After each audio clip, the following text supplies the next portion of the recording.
Na semana passada eu falei um pouquinho sobre isso e eu tenho feito algumas lives. Toda semana eu faço uma live na terça-feira à noite, às 19 horas, e eu tenho aproveitado algumas questões a respeito da Copa do Mundo para ampliar algum conhecimento, algumas discussões, esclarecer algumas questões que as pessoas às vezes não entendem. E é interessante, eu disse isso, né, assim, quando eu estava na sala de aula, a gente fazia muito isso, e até hoje os professores fazem isso, geografia e história sobretudo, aproveitar esses grandes acontecimentos para falar das questões geopolíticas, históricas, culturais dos países que fazem parte. Esse ano, o Brasil já se despediu da Copa, né? E, assim, a grande sensação dos que ficaram, obviamente, é o Marrocos, né? Que é a primeira vez que um país africano chega a uma final. E é bem interessante isso, historicamente, geopoliticamente. Eu vi um jornalista semana passada, um desses comentaristas esportivos, falando assim, porque lá no Catar está todo mundo torcendo para o Marrocos e tal, aí alguém disse até pela proximidade e tal.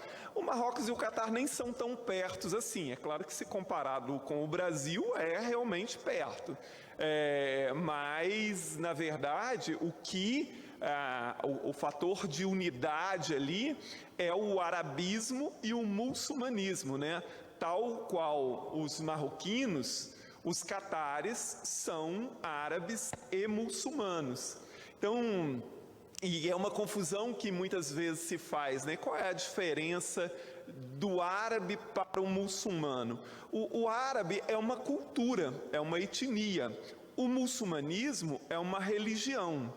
Então, todos os países árabes são majoritariamente muçulmanos, mas nem todos os países muçulmanos são árabes. O maior país muçulmano do mundo é a Indonésia, que não é um país árabe. Outro grande exemplo de um país muito importante do mundo muçulmano é o Irã. O Irã é um país muçulmano, mas o Irã não é árabe. A maior parte da população iraniana é persa.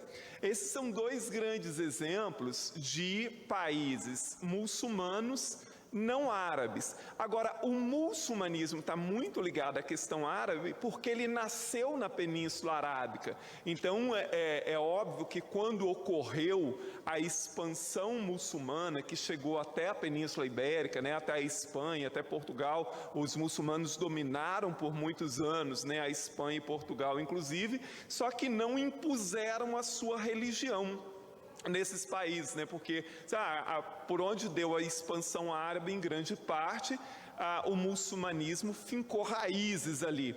Agora, é curioso que a expansão árabe e muçulmana na Península Ibérica, ela deixou algumas culturas na língua portuguesa, né? Nós temos palavras da língua portuguesa que, na verdade, são de origem árabe, né? Alface, por exemplo, alicate, são exemplos de palavras de origem árabe que foram depois assimiladas ao vocabulário português.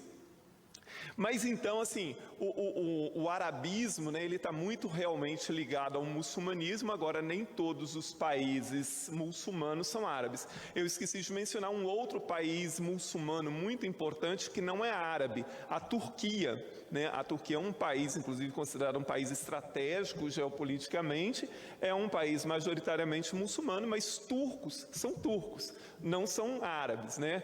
Como os iranianos, são muçulmanos, mas não são árabes. Os indonésios são muçulmanos, mas não são árabes. E existem países que têm um percentual que não parece grande, mas é um contingente muito grande de muçulmanos. Por exemplo, a Índia tem, né, que é um país que é o segundo mais populoso do mundo, com mais de 1 bilhão e 300 milhões de habitantes. A Índia, obviamente, a maior parte da sua população é hindu, mas aproximadamente 12% dessa população é muçulmana, o que faz da Índia um dos países de maior população muçulmana do mundo, embora majoritariamente não seja um país muçulmano, obviamente, né? A maioria absoluta da população indiana é hindu. Uma outra coisa que chama atenção é que o Marrocos, muita gente começa a falar sobre isso, né? Algumas pessoas têm puxado sobre isso, que o Marrocos enfrentará a França na semifinal. E Marrocos foi uma das colônias francesas na África, tal como a Argélia e a Tunísia. Estiveram sob o domínio francês por muito tempo. E é claro que às vezes as pessoas falam assim, mas também, por exemplo, e se fosse Portugal e Brasil, por exemplo? Brasil também foi. Só que a independência do Brasil se deu muito lá atrás, então assim, é uma outra história e tal. O Marrocos não.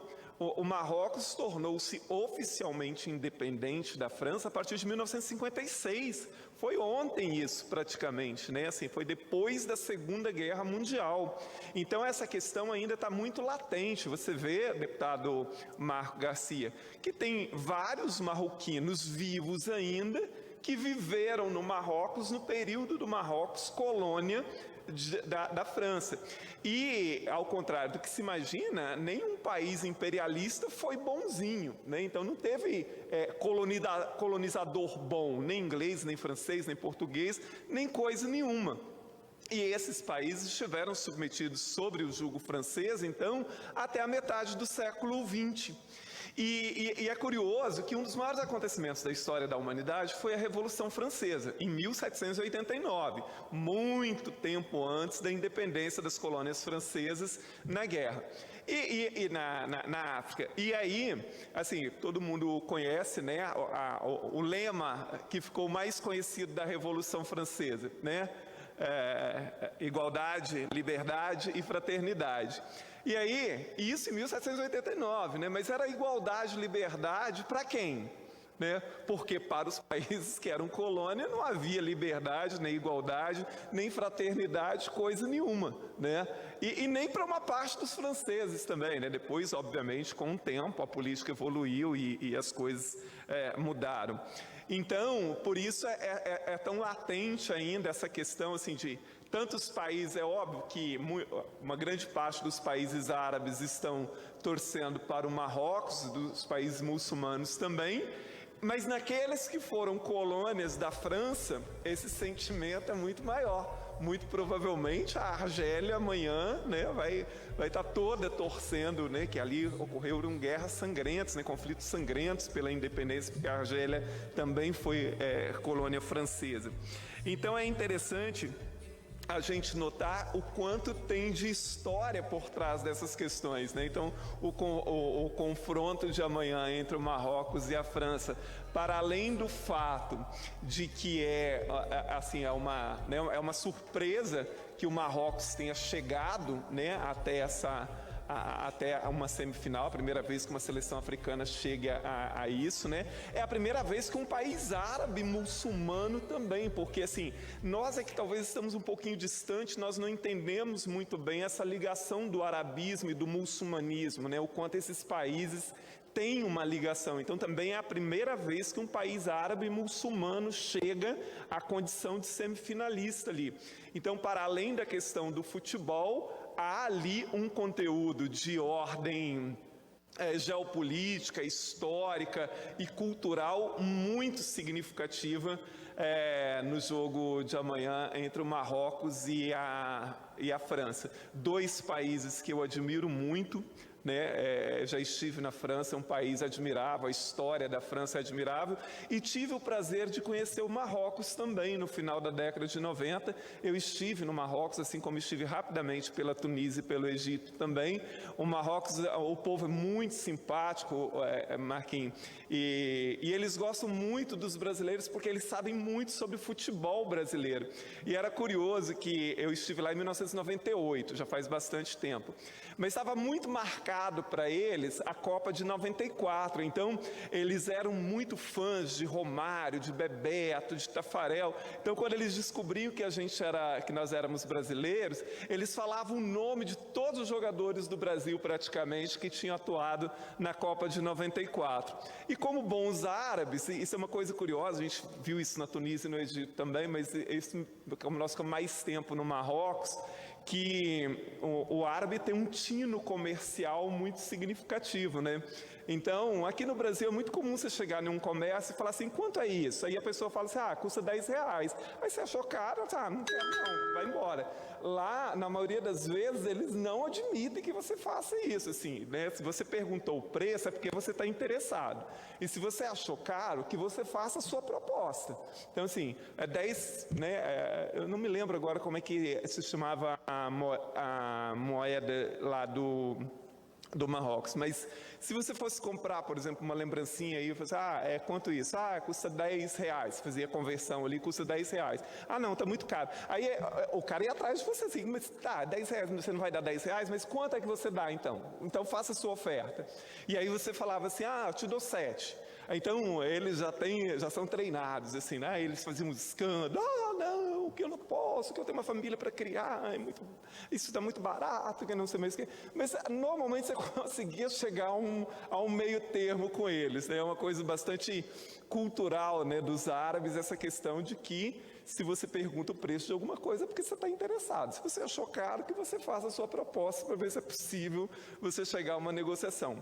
Mas enfim, que amanhã venha o melhor, mas obviamente, como o Marrocos nunca chegou a uma final, eu imagino que grande parte de nós estejamos torcendo para o Marrocos chegar à final, né? Muito obrigado, deputado Marcos.